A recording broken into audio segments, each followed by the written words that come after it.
Scott Jennings comes out. 4 more years of word salads. Scott Jennings compares Kamala Harris to Groundhog Day.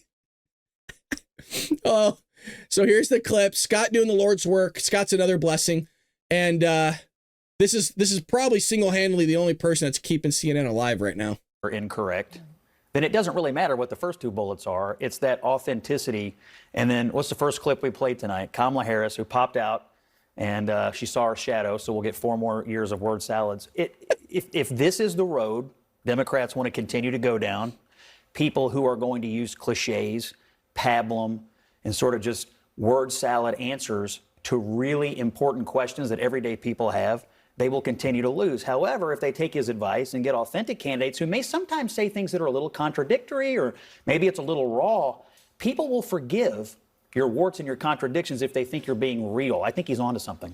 Yeah, I mean, there's something to that. I mean, Joe Biden himself is like at command thinking about this. Like right now, like I just honestly don't.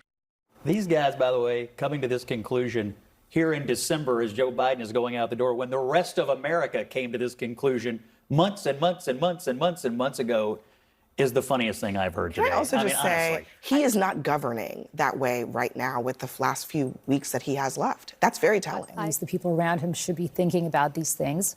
You need to democracy proof, for lack of a better word, this coming administration. I mean, Donald Trump stands for everything that Joe Biden does not stand for.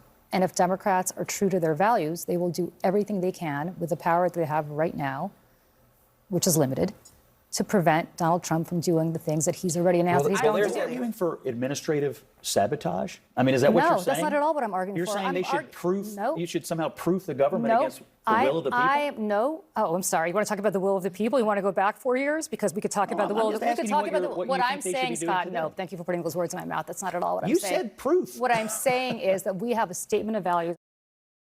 Scott's right. Look, hey. They already are sabotaging, Scott. We saw what they're doing with the border. Donald Trump comes out and says, I want to sit there and secure the border. Joe Biden has allowed border wall to sit in the desert for 4 years. So he's going to use that border wall. And what does Joe come out and do? He sells it. He puts it on the back of some truck beds and sells it for pennies on the dollar.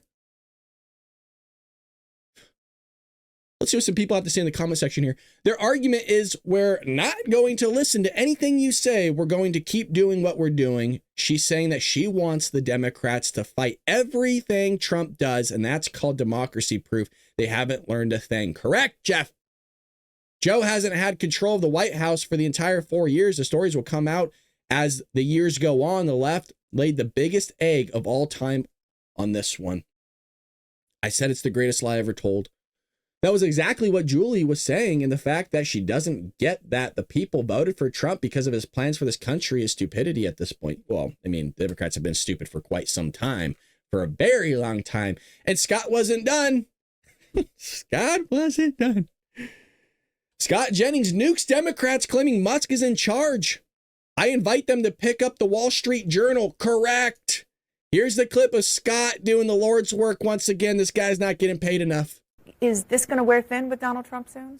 I don't think so. I mean, look, they appear to be getting along well. Musk was very instrumental in his victory. And I hear Democrats, criticizing the idea that we have unelected people with too much influence over the government. I invite them to pick up the Wall Street Journal from this week and find out that unelected people have been running the government for the last 4 years. I hear Democrats criticizing the influence of billionaires on our politics when you've got this Soros punk running around collecting Democrat politicians like my kids collect Pokemon cards. So I think all the criticism of Musk coming from the left is totally hypocritical, totally over the top. And he is doing something interesting, bringing some transparency to the federal government. It's not a terrible thing. But it's a... God, Scott's so good. Do you think he writes this stuff or he just comes up with it? I get why people said he should be White House press secretary. God damn. But you know what? He's doing greater things, I think, because people are highlighting the clips that he's getting, because sound bites and clips are what wins presidencies and changes the culture. And I think he's doing an amazing job there. And look, the deep state has been running the government for quite some time. You have these bureaucrats that were never elected that are put in positions of power.